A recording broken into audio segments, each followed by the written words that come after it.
Guy Who Loved Me, the third one out of the Roger Moore films, and for a lot of Bond fans, this is the best one out of his 7 films that he did for the series. And I get it, you got Jaws, um, you got Nobody Does It Better, which is a wonderful song. You got I once sung that for karaoke. I won't lie, and I'm not ashamed I did that.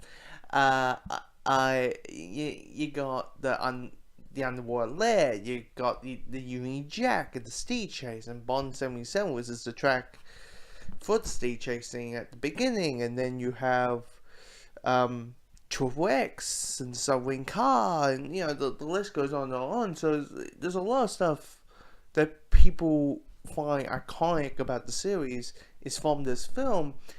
But for me, I find it good. It's good. Really good action. Villains are terrifying. The main one, which is to state my name, the old guy.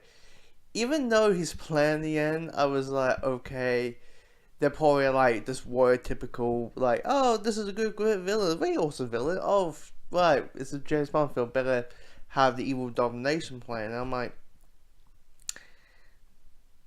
even though his plan makes zero sense, bomb Moscow and New York and make them underwater, and that's going to change the world, okay, oddly. Even though at the end, before like the last 30 minutes of the film, he was a really opposing threat of just the talking villain, the villain who talks his way of whatever. But I get it, missing submarines, hacking submarines, you kind of want to do, you have to kind of do something with it. Except, like, I don't know, do the environment thing, but did people knew how humans created the environment back in 77? Probably. Anyway, Jaws, who is a soaring threat, is great.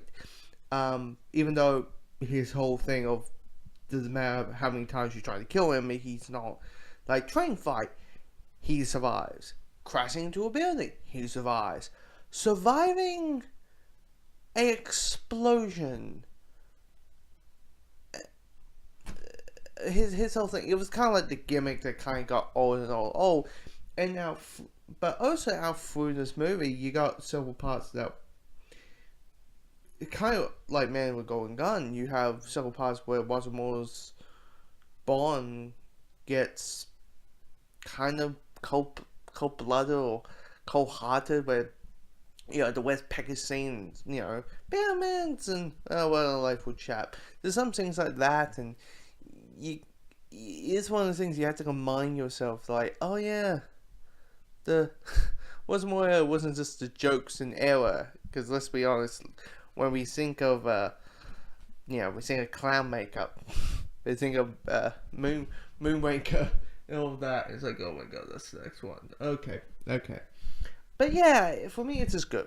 It's good. There's several things holding it back. Triple X's story, her being like a British spy, but a Washington spy, but it doesn't, and her having this revenge thing of hunting the man who killed her lover, and that story could have been interesting, but they brought it up once and then they just like, oh yeah, that we can just resolve that in 30 seconds because we need the scene of Bond making out with the main lead.